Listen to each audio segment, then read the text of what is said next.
Media reports suggest that the CIA and other U.S. agencies have been secretly supporting Syrian rebels under the approval of President Obama. The secret order has allegedly been signed earlier this year with the purpose of ousting President Assad. Let's now cross live to Brian Becker, the director of the Answer Anti-War Coalition, for more on this media leak. Mr. Becker, thank you for being with us. First, let's get right to it. The order authorizes secret support for the Syrian rebels. What kind of support are we talking about here? Well, the United States military and intelligence services are, as we know now from the U.S. government admission, been coordinating through Turkey, through a U.S. military air base. These are all, Turkey is a NATO country. The military operations for the so-called Free Syrian Army, the Syrian so-called revolutionaries. And it's clear now that this is not a shift in terms of U.S. strategy. It doesn't represent any kind of alteration. All that it does is reveal that the diplomacy, the so-called diplomacy, the so-called looking for a negotiated settlement is a fraud, that the diplomacy is in fact a form of perjury, that the reality is that the U.S. government, the Obama administration, with the Pentagon and the CIA have been neck deep coordinating the military operations to overthrow a sovereign government in Syria. Now, we don't have a lot of information of what's actually happening on the ground. How big of an impact could this covert U.S. assistance even bring to the opposition?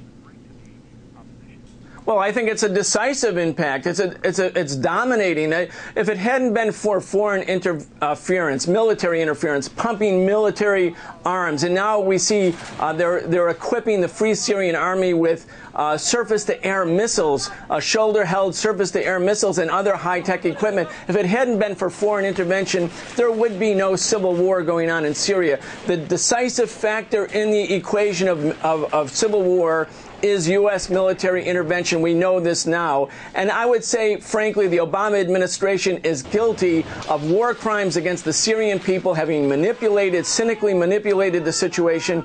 And they have the blood of the Syrian people on their hands. That's the reality, in spite of the fact that they try relentlessly to portray the Syrian government as the sole perpetrator of violence in Syria.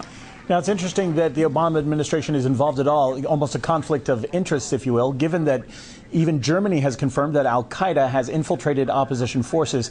Does this mean that the CIA has been fighting alongside terrorists?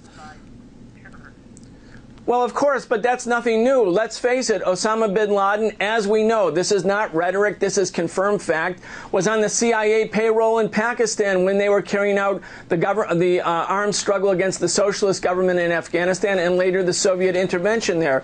Osama bin Laden and later al-Qaeda, these operatives have been working side by side with the CIA for a long time. That doesn't mean they're always working with the CIA. That doesn't mean that there's not contradictions between them. But the U.S. has no problem working alongside al-Qaeda and other, quote, terrorist organizations if it suits their ends. And this end right now is to overthrow the independent government in Syria, not because it's a perpetrator of human rights or the absence of democracy. That may be true, but the U.S. agenda is something else. It's to carry out regime change and create a proxy government in Damascus.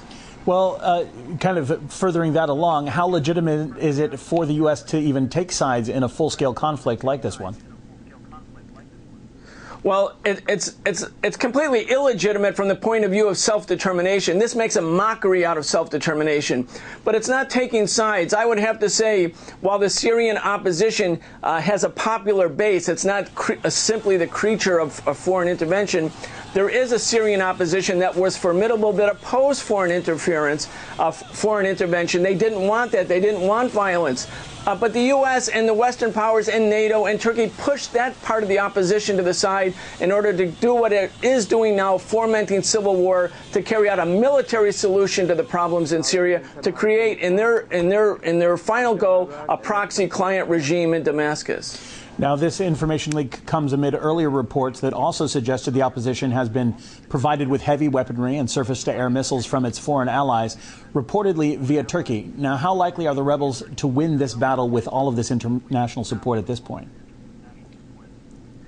Well, by themselves, again, they cannot win. The Syrian military is a formidable military. The Assad government isn't an isolated regime as it's portrayed in the West. They, too, has considerable popular base, not just in Damascus, but elsewhere in Syria. But, you know, heavy weapons, surface-to-air missiles, and the combined pressures of sanctions and the attempt to whittle down or intimidate Syria's international allies is designed over a long period of time through attrition, really, to carry out a break within the regime. Again, not for democracy, but to carry out in Syria what they did in Libya and Iraq, put into government a U.S. friend, a U.S. ally, a U.S. proxy. All right. Appreciate your thoughts there. Brian Becker, director of the SACEUR Anti-War Coalition. Thanks for being with us.